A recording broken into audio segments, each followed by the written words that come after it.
하나님의 말씀은 사무엘상 1장 12절부터 20절까지 한 절씩 돌아가면서 읽고 마지막 절은 같이 합독하도록 하겠습니다. 그가 여호와 앞에 오래 기도하는 동안에 엘리가 그의 입을 주목한즉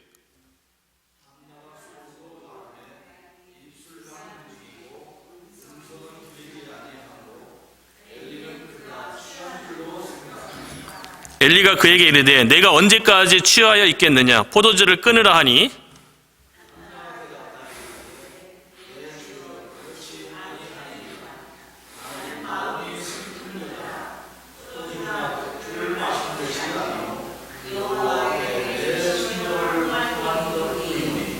당신의 여정을 악한 여자로 여기지 마옵소서. 내가 지금까지 말한 것은 나의 원통함과 격분됨이 많기 때문이니이다 하는지라.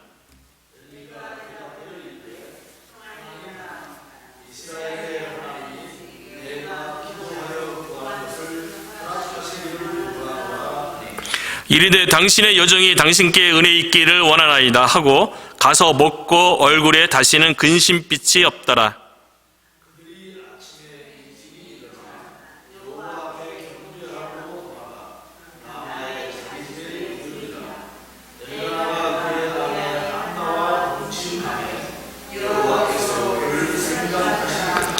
한나가 임신하고 때가 이르매 아들을 낳아 사무엘이라 이름하였으니 이는 내가 여호와께 그를 구하였다 함이더라. 아멘. 우리가 예수님을 믿고 신앙생활 가운데 해야 할 일들이 많이 있죠. 성경도 읽어야 되고, 기도도 해야 되고, 또 예배도 드려야 되고, 친교도 나눠야 되고, 신앙생활에 있어서 중요한 부분 가운데 하나가 이제 기도인데요. 이 기도에 대한 다양한 정의가 있어요.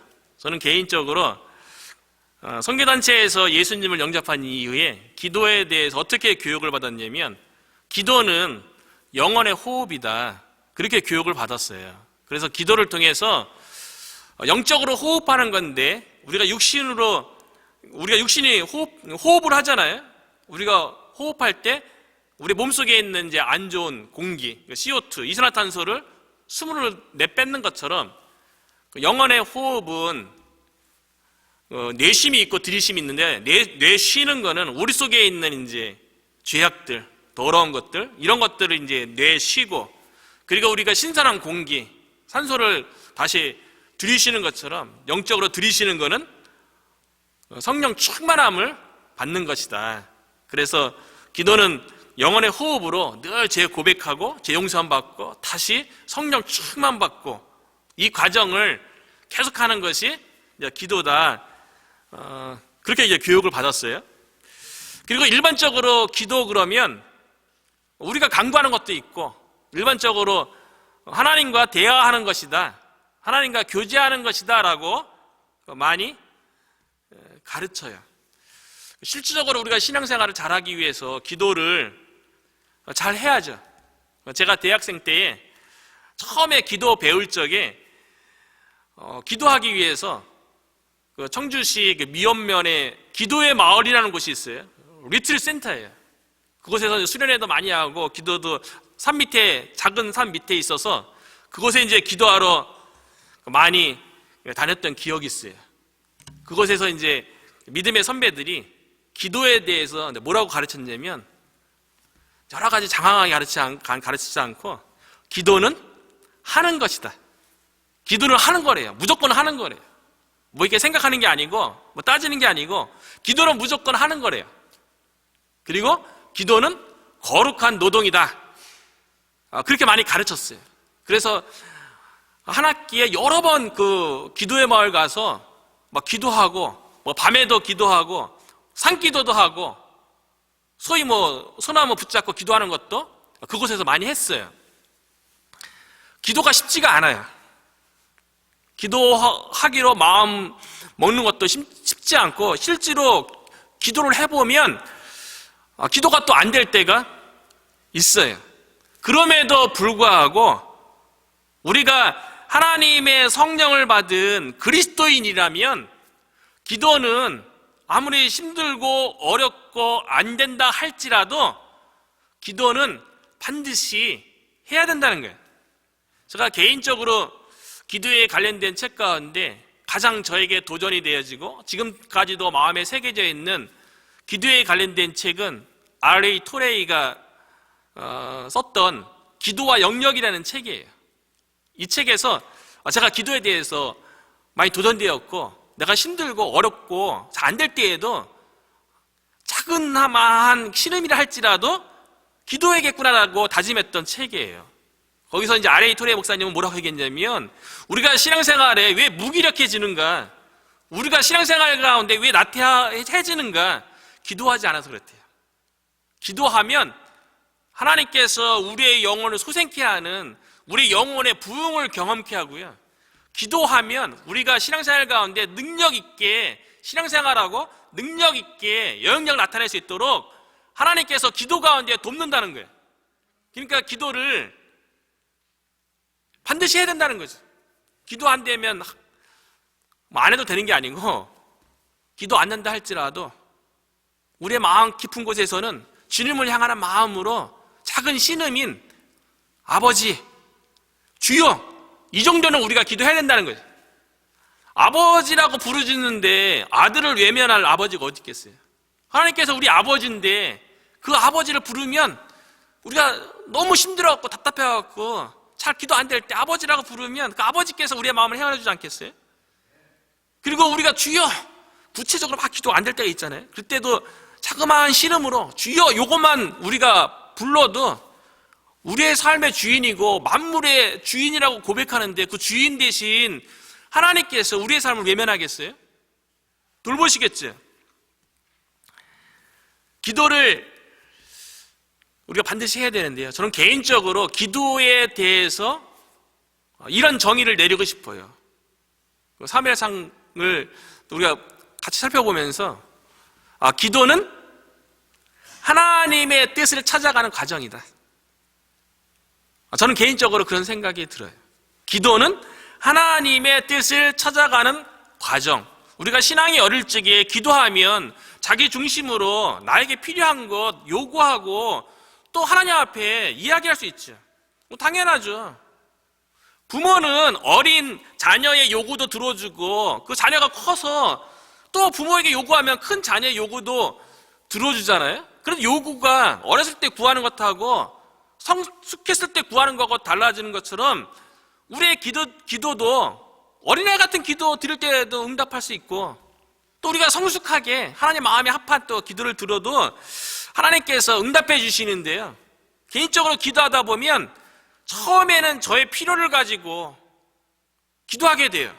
내가 힘든 것, 어려운 것, 고난 이런 것 때문에 하나님 앞에 기도하게 되는데, 계속 기도하다 보면 기도만 하는 게 아니라 묵상 가운데 내 기도에 하나님께서 어떻게 응답하시는지 귀를 기울이게 되잖아요. 근데 그런 과정을 거치다 보면 어느 순간에 보면 하나님 이거 해주세요 저거 해주세요가 아니라 하나님 여기에 하나님의 뜻이 뭐예요? 하나님 저에게 왜 이런 문제 주셨어요? 왜 이런 어려움을 주셨어요? 라고 하나님의 뜻을 묻고 있는 저 자신을 발견한다는 거죠.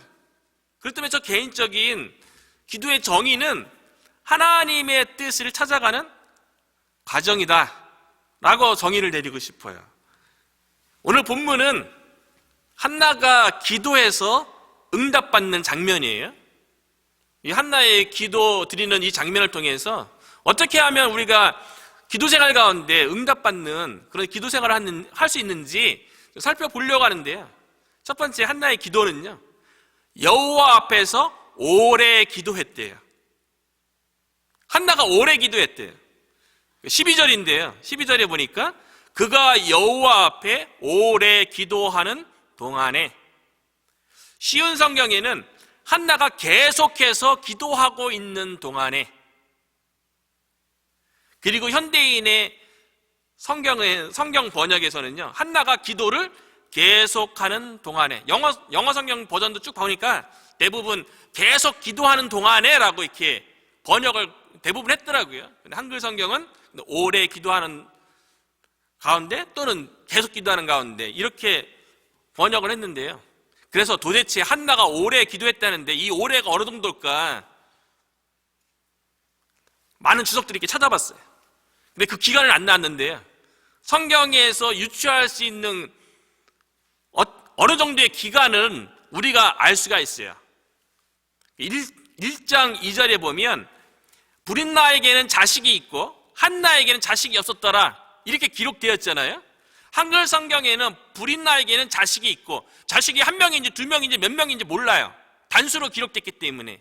그런데 원문에 브릿나에게 자식이 있고 해서 이 자식이요, 복수예요. 브릿나에게 자식이 여러 명이 있었어요.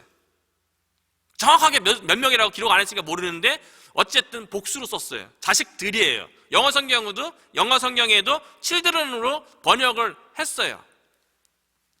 그 기간 동안, 그 전에 브릿나를 데리고 오기 전까지 한나가 계속 임신하려고 노력하는 가운데 또 기도도 많이 했겠죠.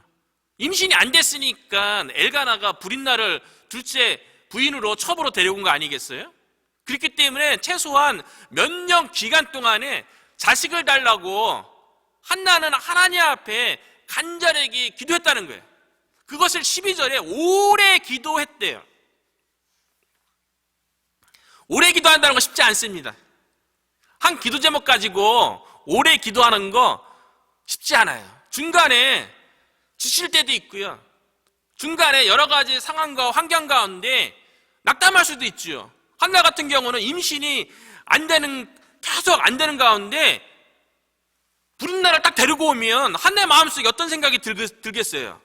혹시나 하나님 나를 통해서 자녀를 낳는 게 아니라 이것 또한 브릿나를 통해서 자식을 낳는 게 하나님의 뜻이 아닐까? 이렇게 생각할 수도 있지요. 상황과 환경이 우리가 기도하는 것에 대해서 때로는 낙심하고 낭망하게 만들 때가 있다는 거예요. 그럼에도 불구하고 한나는 오래 기도했어요. 언제까지 기도했을까요? 기도 응답 받을 때까지. 기도는요, 기도 응답 받을 때까지 낭망하지 않고 실망하지 않고 기도하는 거예요. 그래서 예수님께서 누가복음 18장에 불의한 재판관과 그 과부의 비유를 통하여서 말씀하시잖아요. 누가복음 18장 1절에 예수께서 그들에게 항상 기도하고 낙심하지 말아야 할 것을 비유로 말씀하여.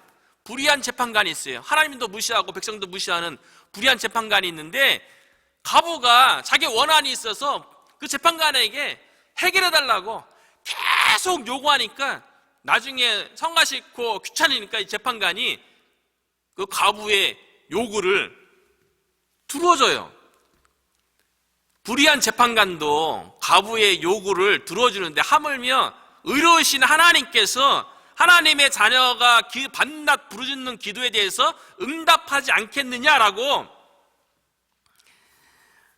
7절 누가복음 18장 7절에 보면 하물며 하나님께서 그 밤낮 부르짖는 택하신 자들의 원한을 풀어주지 않으시겠느냐, 그들에게 오래 참으시겠느냐. 하나님의 택한 백성이 하나님께 밤낮 부르짖는 것을 하나님께서 외면치 않으시고 오래 기다리게 하지 아니하시고 하나님께서 반드시 응답해 줄 거기 때문에 기도 가운데 간절함과 더불어 끈질기게 응답될 때까지 기도하라고 예수님께서 말씀하신 거예요. 특별히 우리가 기도할 때 오래 기도하게 되는 기도 제목들이 있어요.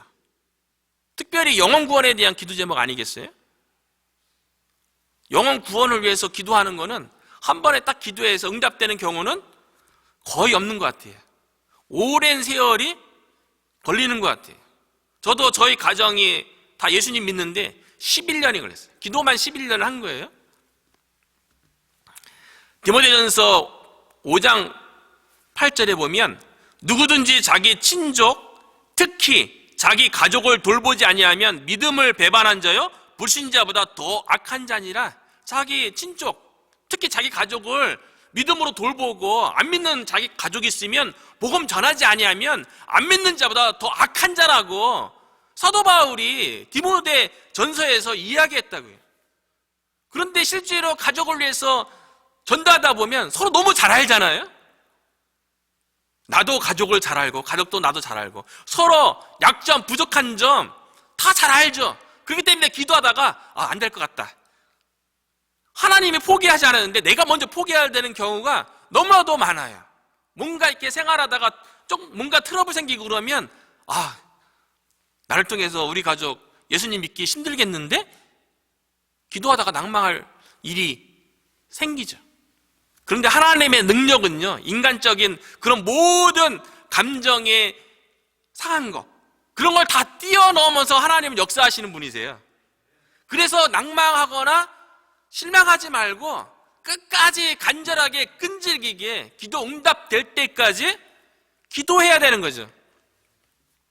조지 뮬러가 우리가 잘 알고 있는 것처럼 5만 번 기도 응답받은 걸로 우리가 잘 알고 있잖아요. 실제로 5만 번 기도 응답받은 조지 뮬러라는 책도 있고, 저도 그 책 읽어봤는데 말이 5만 번이지 숫자를 일일이 셌겠어요? 그게 아니라 조지 뮬러의 인생 전반부에 기도한 모든 거 거의 다 응답됐다는 거예요.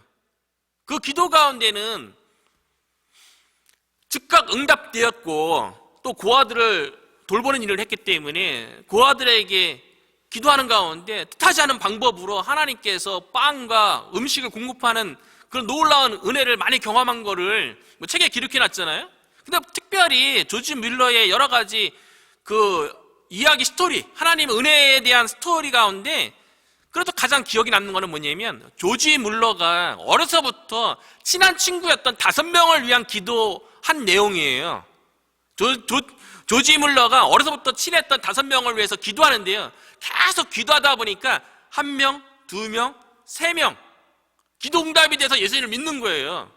그리고 2명이 예수님을 안 믿는데 조지 뮬러가 죽기 전에 마지막 설교할 적에 그 친한 친구가 참석했다가 그 마지막 설교 가운데 그 4번째 친구가 예수님을 영접하고 회개하고 예수님을 믿게 되었어요. 그리고 5번째 친구는 예수 믿지 않은 상태에서 조지 뮬러가 죽었어요.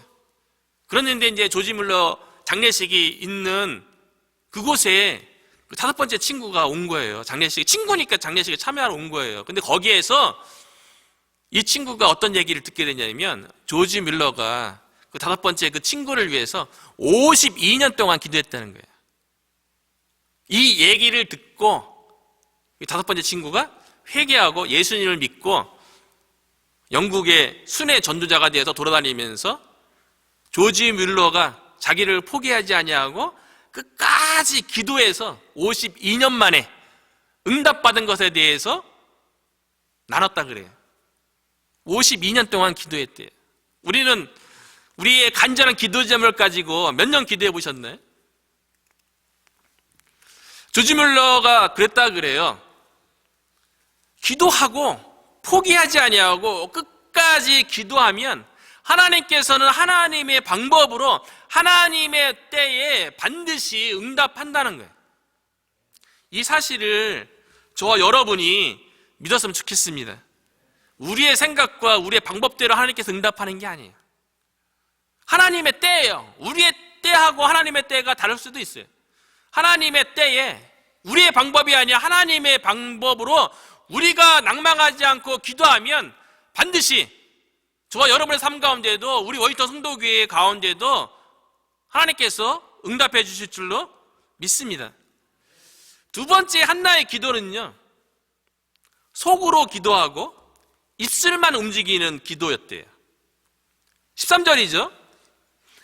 한나가 속으로 말하며 입술만 움직이고 음성은 들리지 아니하므로 엘리는 그가 취한 줄로 생각한지라. 한나가 기도할 적에 마음으로 기도한 거죠. 속으로 이렇게 기도했어요. 그러면서 입술만 이렇게 움직이는. 우리들도 이렇게 기도할 때 있죠. 조용하게 하는 기도, 또 침묵 기도, 이런 것들이 한나의 기도에 포함되지 않을까 그런 생각을 해봅니다. 그런데 한나가 살던 그 당시는요, 일반적으로 기도는 큰 소리 하는 기도였어요. 대부분 삶 가운데 고통이 있고 어려움이 있으면 그걸 가지고 하나님 앞에 기도할 때에는 대부분 다 부르짖었어요. 그런데 한나는 부르짖은 게 아니고 조용조용하게 마음으로 하나님 앞에 기도했다는 거예요. 애굽 시대 때 이스라엘 백성이 그 감독자로 인하여서 부르짖었다. 그래서 그 부르짖음을 하나님께서 듣고 모세를 불러서 모세를 보내잖아요. 애굽에 있을 때 이스라엘 백성의 고통 때문에 이스라엘 백성이 부르짖었어요. 큰 소리로 하나님 앞에 기도한 거죠. 그리고 이스라엘 백성이 출애굽해서 홍해 앞에 왔을 적에 홍해가 가로막았는데 조금 있다가 또 애굽의 군대가 자신들을 쫓아오는 모습을 발견하게 돼요.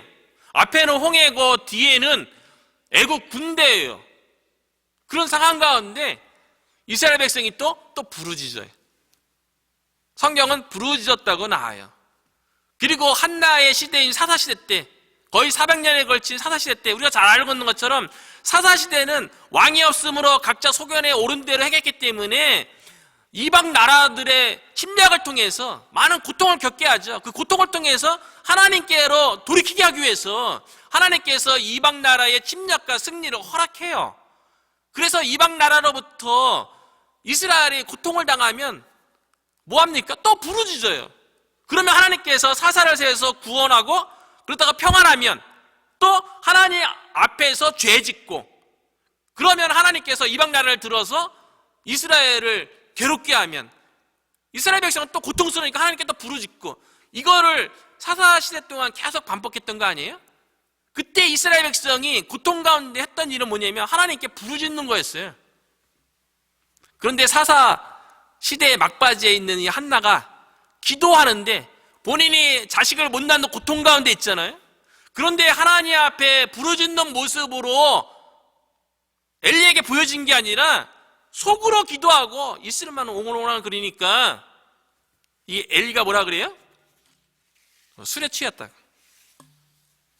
독주와 포도주를 끊으라고 그렇게 책망해요.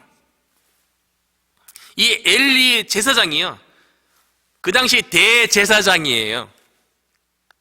성전에서 섬겼던 대제사장이 엘리인데요, 엘리는 그 당시에 보편적으로 드렸던 큰 소리로 기도하는 그런 모습은 알았지만 한나와 같이 속으로 있을만 움직이면서 내면 깊숙한 곳에서 하나님과 서로 통하면서 영적인 깊은 교제를 나누는 그런 기도에 대해서는 엘리가 몰랐던 거예요.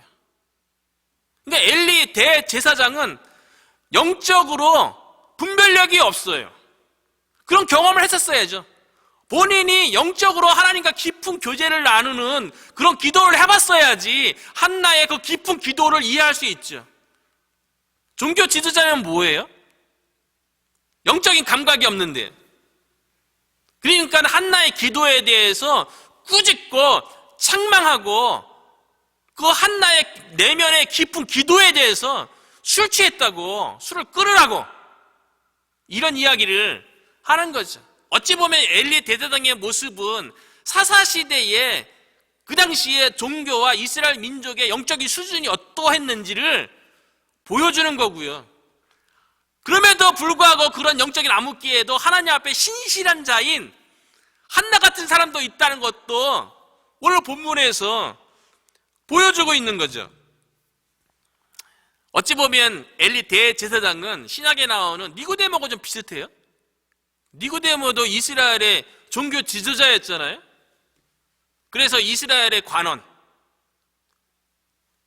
중에 한 명이었고, 그리고 바리새인 중에 한 명이었고요. 그리고 이스라엘의 선생 가운데 한 명인데 예수님으로부터 물과 성령으로 거듭나야겠다 그러니까 이해하지 못하잖아요. 육적으로밖에 이해 못해요. 엄마 뱃속에 들어갔다가 다시 나와야 됩니까? 니고데모가 이런 얘기하는 거나 엘리 대제사장이 한나의 마음 깊숙한 곳에서 입만 오물오물거리면서 기도하는 것에 대해서 술 취한 것을 보는 거나 영적으로 깨닫지 못하는 모습은 똑같죠. 그래서 예수님께서 니고데모에게 뭐라고 얘기했냐면요, 육으로 난 것은 육이요 영으로 난 것은 영이니 육적인 것은요, 그러니까 니고데모의 신분 이런 것들이 이스라엘이라는 하나님의 백성이라는 선민의식 이런 거는 육적인 거고, 육적인 거는 육적인 것밖에 모르고요, 영적으로 거듭나야, 성령으로 거듭나야 영적인 걸 알게 되는 거죠. 그래서 사도 바울이 고린도 교회 교인들에게 이렇게 얘기해요. 고린도전서 2장 13절에 보면 우리가 이것을 말하거니와 사람의 지혜가 가르친 말로 아니하고 오직 성령께서 가르치신 것으로 하니 영적인 일은 영적인 것으로 분별하느니라. 영적인 일은요, 우리가 하나님과 관련된 일은 다 영적인 거죠. 왜냐하면 하나님 영이시기 때문에요. 우리의 교회의 모든 사역은 영적인 거 아니겠어요? 그런데 이 영적인 일은 영적인 것으로만 분별할 수 있대요. 구분할 수 있고, 어떤 게 선한 거고 악한 거고, 어떤 게 깨끗하고 어떤 게 부정한지를 분간할 수 있는 그 능력이요, 성령으로만 가능하대요. 저와 여러분은 예수님을 믿어서 저 여러분 가운데 성령님이 내주하시는 줄로 믿습니다. 성령으로 영적인 것을 분별할 수 있는 거예요. 그런데 한나는요, 영적으로 분간 못하는 엘리 대제사장이 그 책망에도 불구하고요, 조용히 기도했어요. 예수님도 조용히 기도하는 거 권면했어요. 조용히 기도하라고 예수님도 얘기했어요. 마태복음 6장 6절이죠. 너는 기도할 때 내 골방에 들어가 문을 닫고 은밀한 중에 계신 내 아버지께 기도하라. 은밀한 중에 보시는 내 아버지께서 갚으시리라. 예수님께서도 뭐 큰 소리로 기도 안 해도 은밀하게 골방에 들어가서 나와 하나님과의 은밀한 관계 가운데 기도해도 하나님께서 다 듣겠다고 얘기했어요. 그러면서 기도할 때 이방인처럼 중언부언하지 말라. 이방인들은 말을 많이 하여야 들으실 줄을 생각하느니라. 이게 중언부언하고요, 말을 많이 하는 것하고요, 한나가 오래 기도하는 건 다른 거예요. 중언부언으로 많이 하는 거는요, 그 의미는 뭐냐면 마음에 없는 무의미하게 기도하는 거는 오래 기도해도 의미가 없다는 거예요. 그런 거는 이방인들이나 하는 거고요. 한나가 오래 기도한 거는 마음을 쏟는 기도였어요. 성령으로 기도한 거였죠. 그리고 특별히 우리가 크게 기도도 해도 되지만 조용히 기도해도요, 하나님은 다 듣고 계시다는 거예요. 왜냐하면 마태복음 6장 8절을 보니까요, 그러므로 그들을 본받지 말라. 구하기 전에 너희에게 있어야 할 것을 하나님 너희 아버지께서 하시느니라.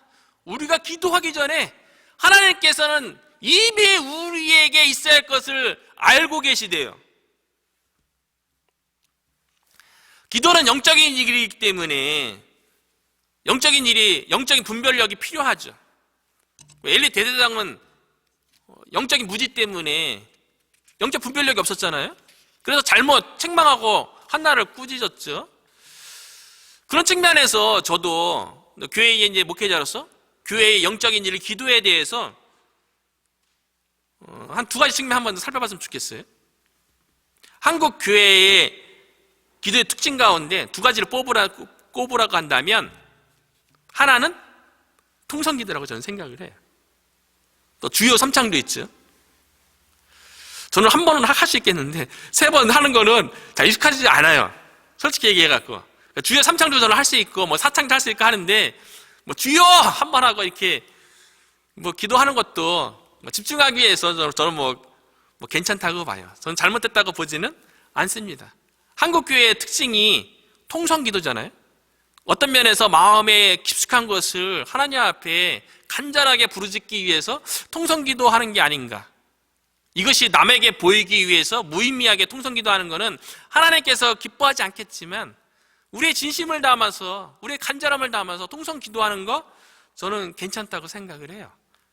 예레미야 33장 3절에 보면 너는 내게 부르짖으라. 내가 내게 응답하겠고 내가 알지 못하는 크고 은밀한 일을 내게 보이리라.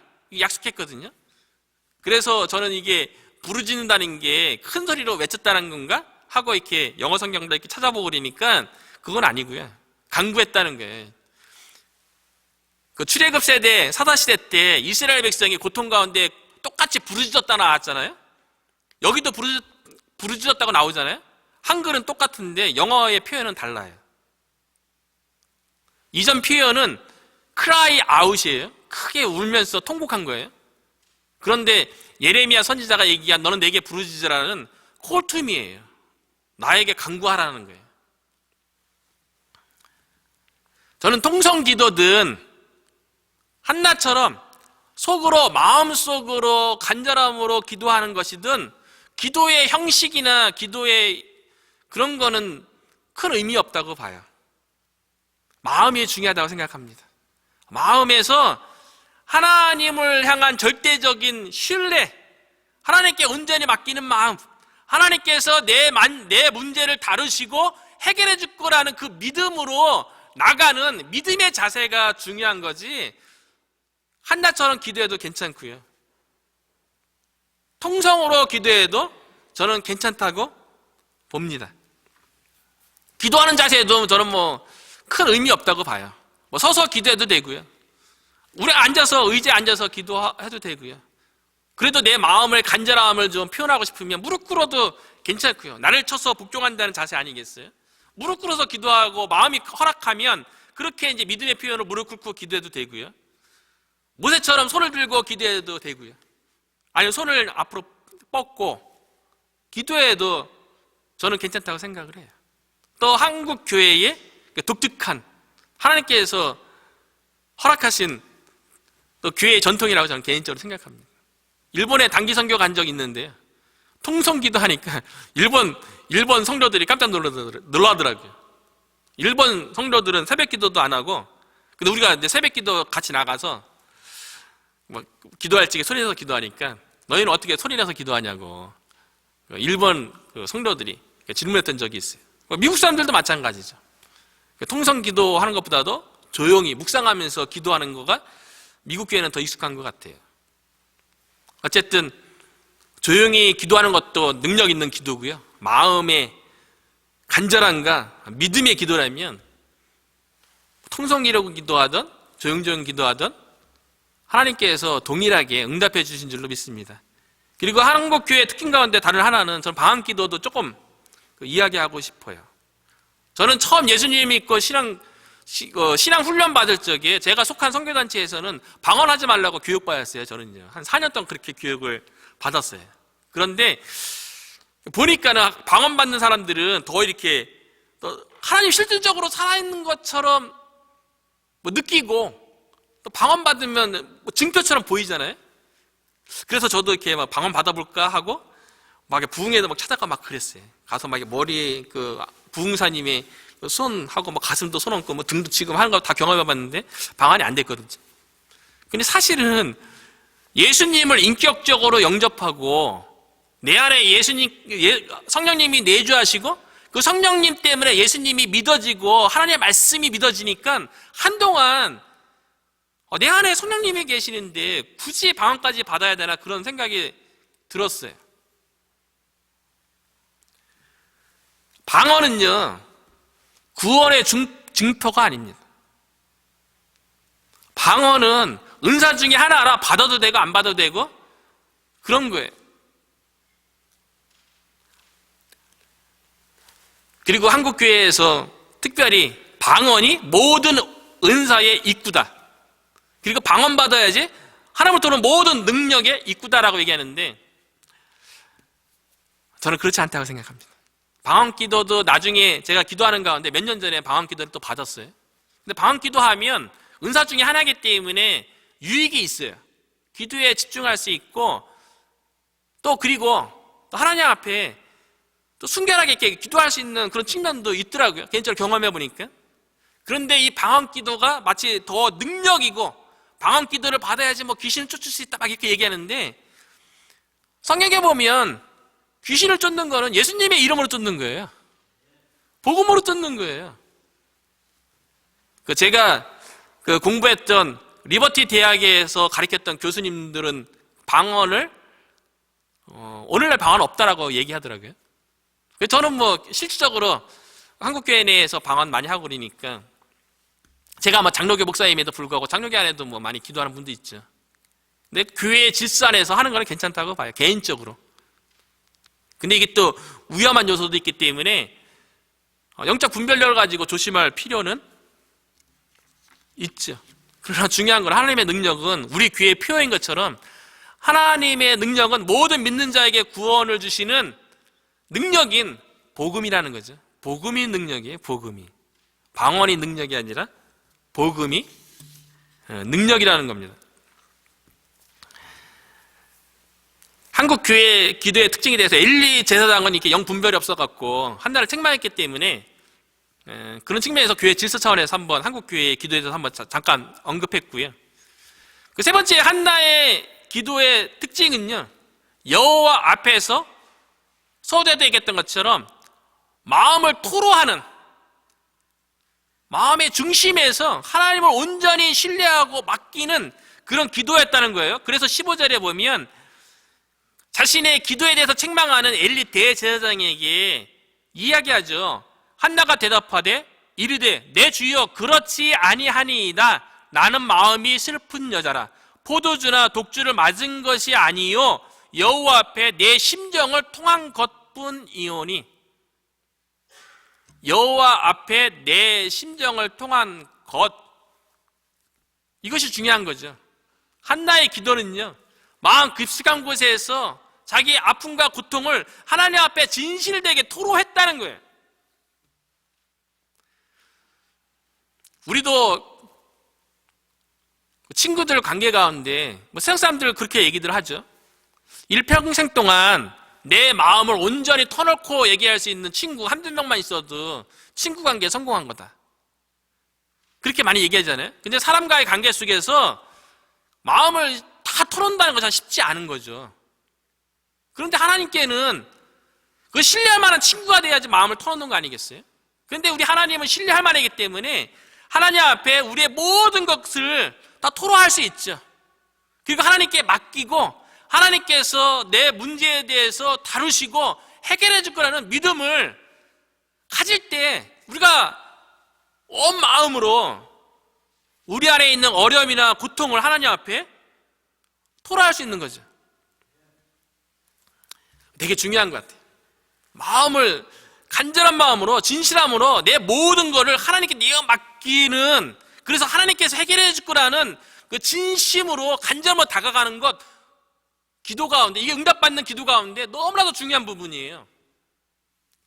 마가복음 9장에 보면 예수님께서 변화산에 올라가서 부활체로 변화되고 있을 적에 밑에 있었던 9명의 제자들이 귀신 들려서 데리고 왔던 요구하는 아버지에게, 귀신 들린 아이에게 귀신을 못 쫓아냈잖아요. 그때 예수님께서 그 아버지에게 되게 중요한 말을 해요. 이 귀신 들린 아이의 아버지가 예수님 내려왔을 적에 뭐라고 요구하냐면, 예수님 할 수 있거든, 내 아이에게서 귀신을 쫓아내 주시옵소서라고 얘기했거든요. 할 수 있거든이 뭡니까?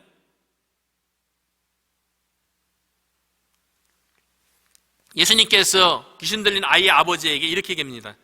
할 수 있거든이 무슨 말이냐?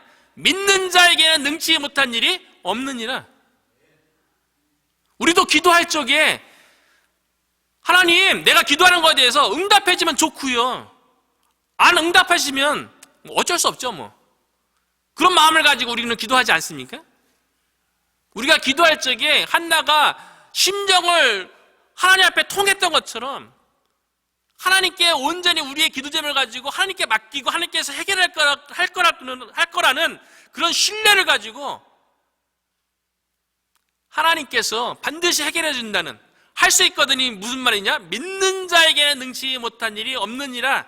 이 믿음 가지고 기도할 때 하나님께서 반드시 응답해 주신 줄로 믿습니다. 그래서 하나님께서 한나의 기도에 대해서 응답해 주시죠. 20절인데요. 한나가 임신하고 때가 이름에 아들을 낳아 사무엘이라 이름하였으니 이는 내가 여호와께 그를 구하였다 함이었더라. 내가 기도했더니 하나님께서 응답하셨다라는 뜻으로 아들 이름을 사무엘이라고 지었어요. 내가 구하였다. 구하면 응답받는 거예요. 야고보서 4장 2절 3절에 늘 언급하는 내용 아닙니까? 너희가 얻지 못하면 구하지 아니하기 때문이요 구하여도 받지 못하면 정욕으로 쓰려고 잘못 구하기 때문이라. 결국 기도받는 방법은요, 구하면 돼요. 그런데 구했는데 응답받지 못하는 거는 정욕대로 구하지 않으면 응답받는 거예요. 한나는 아이를 위해서 기도했는데 그 아이가 하나님의 나라를 위해서 쓰임받기로 선했기 때문에 응답을 받은 거죠. 한나는 오래 기도했죠. 그리고 마음을 다해서 조용하게 온 마음으로 하나님 앞에 기도했죠. 하나님을 신뢰하면서 기도했죠. 그래서 기도 응답을 받아서 아이를 임신해서 사무엘을 낳았어요. 그런데 제가 설교 준비하면서 이렇게 딱 끝내려고 보니까 19절을 딱 눈이 들어왔어요. 19절이요. 19절에 보니까 그들이 아침에 일찍 일어나 여호와 앞에 경배하고 돌아가 라마의 자기 집에 이르니라. 엘가나가 그의 아내 한나와 동침하며 여호와께서 그를 생각하신지라. 한나가 기도만 해서 임신된 게 아니네요. 한나가 기도만 했으면 임신 안 됐어요. 기도만 해서 낳은 아이는 예수님밖에 없죠. 성령으로. 인간 세상에서 어떻게 기도만으로 아이가 낳을 수 있겠어요? 19절에 보니까 한나가 남편인 엘가나와 더불어 동침을 했어요. 동침한 것을 하나님께서 생각했대요. 하나님께서 기억했대요. 그리고 하나님께서 응답해 주신 거예요.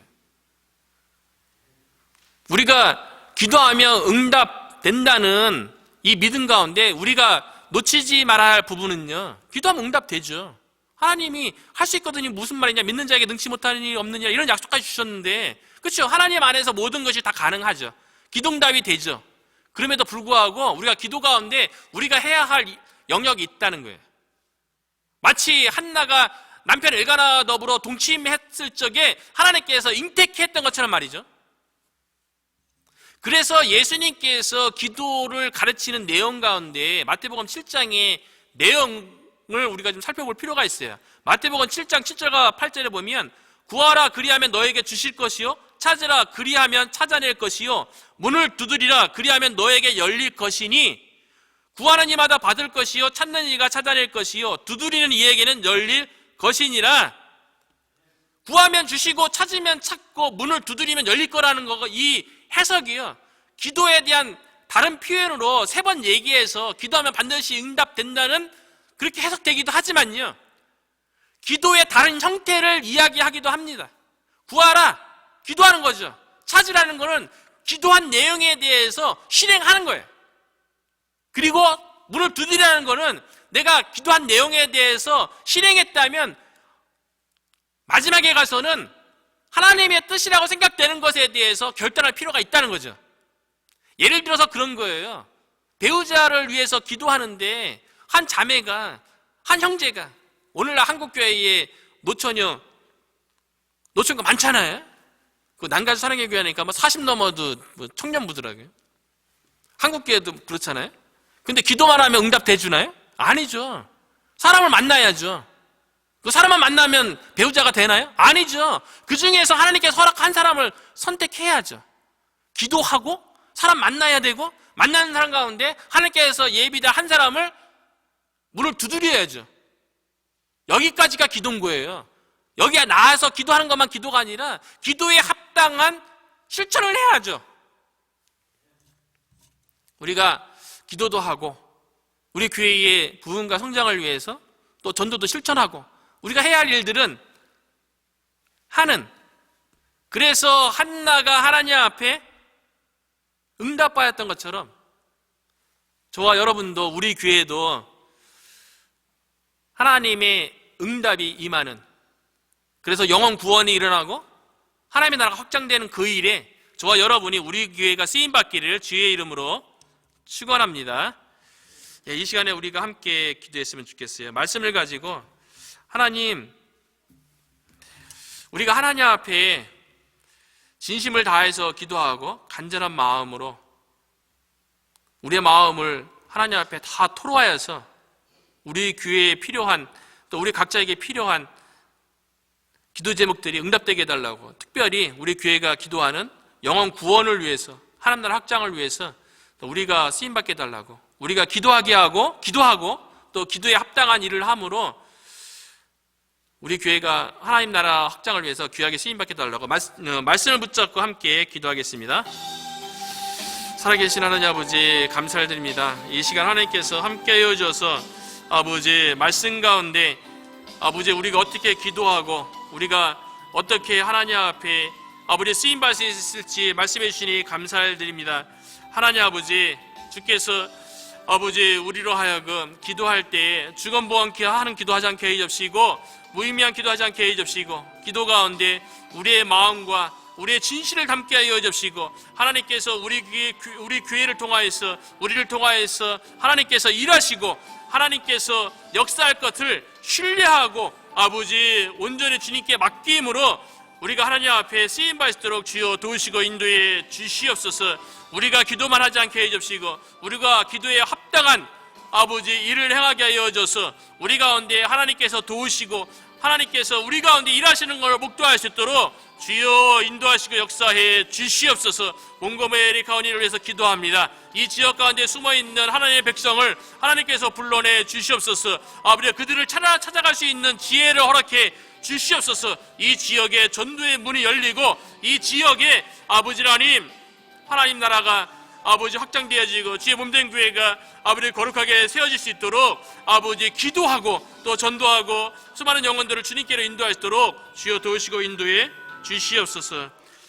사랑의 하나님 아버지, 감사를 드립니다. 아버지 하나님, 우리가 쉬지 않고 기도하게 하여 주시옵소서. 우리의 삶 가운데 주님께서 우리를 지배하고 주님께서 우리를 통하여서 일할 수 있도록 우리의 인생을 온전히 하나님께 내어 맡기며 기도하며 아버지 하나님 우리의 간구를, 우리 교회의 간구를 하나님께 온전히 내어 맡기며 신뢰함으로 아버지 하나님 우리 교회의 부흥과 성장을 하나님께서 이룩해 주시옵소서. 아버지 하나님 몽고메리 카운티 가운데 하나님의 백성이 있습니다. 복음을 통하여서 돌아올 백성들이 있습니다. 하나님 아버지 그들을 찾아갈 수 있는 지혜를 허락해 주시고 전도의 문을 열어주셔서 그들을 찾아가게 해줘서 기도하고 기도에 합당한 일을 함으로 아버지 하나님께서 우리를 통하여서 아버지의 큰 일을 행하시는 것들을 목도할 수 있도록 역사해 주시옵소서. 감사하고 예수님 이름으로 기도드립니다. 아멘.